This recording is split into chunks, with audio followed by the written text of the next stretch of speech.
Hello and welcome to another ASD Tech Tips screencast. The purpose of today's screencast is to remind you how to log in and access the ability to edit your website. The first thing you need to do is you need to go to www.schwabden.k12.wi.us, and then behind that US type in the word admin, and it's going to bring you to a login screen. For today's video, I'm actually going to log in as my lovely wife because her screen is going to look more what all of you will see, where my website page looks a little different.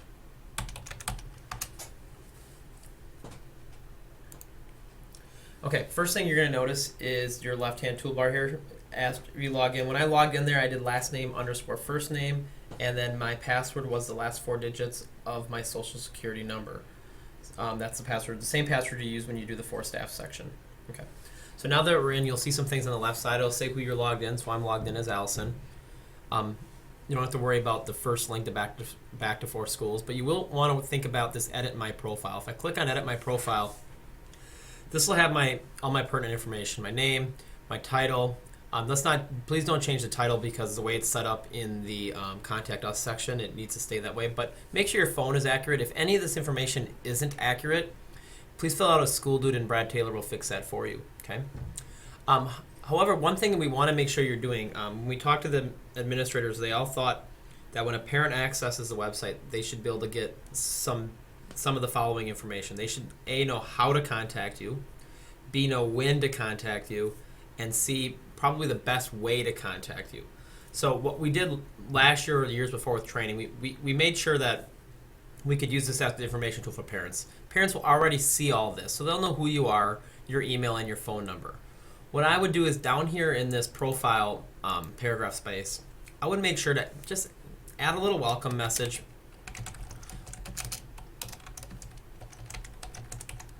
And then you can even say something like, my contact information is above.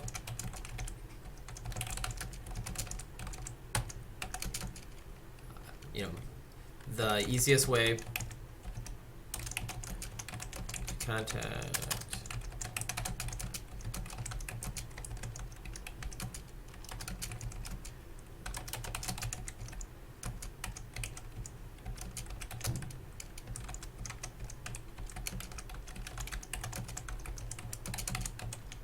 something to that effect. Letting parents know the best way to contact them, and also letting them know that maybe you prefer email instead of voicemail, things like that, just to give parents an idea. I'm going to go ahead and update. And this brings us back to our main screen. The button that you guys are going to use is going to be the, you can actually go to a couple different ways. I'm going to show you the My Navigation Builder. The My Navigation Builder will show you the pages you have. Allison has 2 pages set up. You can see them both here, my home page and the daily schedule. If I go to preview my home page, it's going to show what I just did. So it's going to have Allison's information. It's going to have her title, her phone number. Welcome to my web page. My contact information is above. The easiest way to contact me is via email, and I also check my voicemail multiple times a day. Okay, I can close that tab. Now, the other thing that we want to make sure we're doing is that we don't have any old content. Looking through some of the websites, some of us still have some 2011, 2012 information up. We want to make sure we clean that up. So I'm going to go to this daily schedule and look at the main body. And I actually put this in here, so Allison's going to be mad because she's going to say that she didn't have it, but that's okay. And it says click here to see my 2011, 2012 calendar. Well, I'm going to need to change that. So I'm going to update this graphic editor, and it says click here to see my 2012. Well, I need to make it so it's my 2012, 2013 calendar. And I'm going to have to, do a couple things.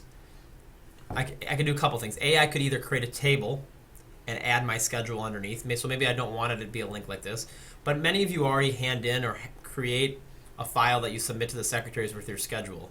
If you do that, you have to go to My File Uploads, upload that file as a PDF, and then you can add that hyperlink here. So if you had it here, you could then link to that file. So if it's a PDF, in that My File Uploads, you'd get the web address, and then you'd get the link to that file. You can do it that way. Okay. If you have any questions, please see my contact information on my homepage. Okay. So I'm going to update this. As you notice, I didn't put that hyperlink yet because I want to show you quick. So let's say Allison did have a file And so I clicked on My File Uploads. Okay. And here she has her daily schedule. You see some old ones. I'm going to add a new file. I'm going to browse for it. I'm just going to just put I'll just put an image in there for now. And hit add. And then basically that file's here. If I right click on this file, I can copy the shortcut, which is the web address. Then if I go back to that daily schedule page over here, and then can highlight this and paste in that link to that file. And that's going to paste in, right now it's just going to be a coffee JPEG. But that's how you would add files that you already have. Make sure I hit update.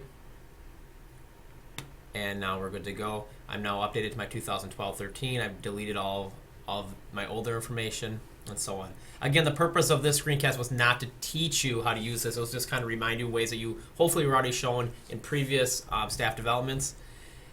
If you need further help beyond what this video just showed, please fill out a School Dude. Myself, Brad Taylor, or any of the LMSs would love to come and help you and show you how you can update your website.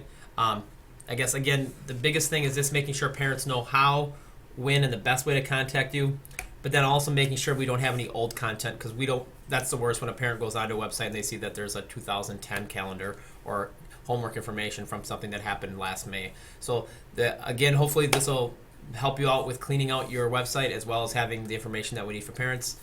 If you have any other questions, School Dude it, and we'll be glad to help you. Thanks and have a great day.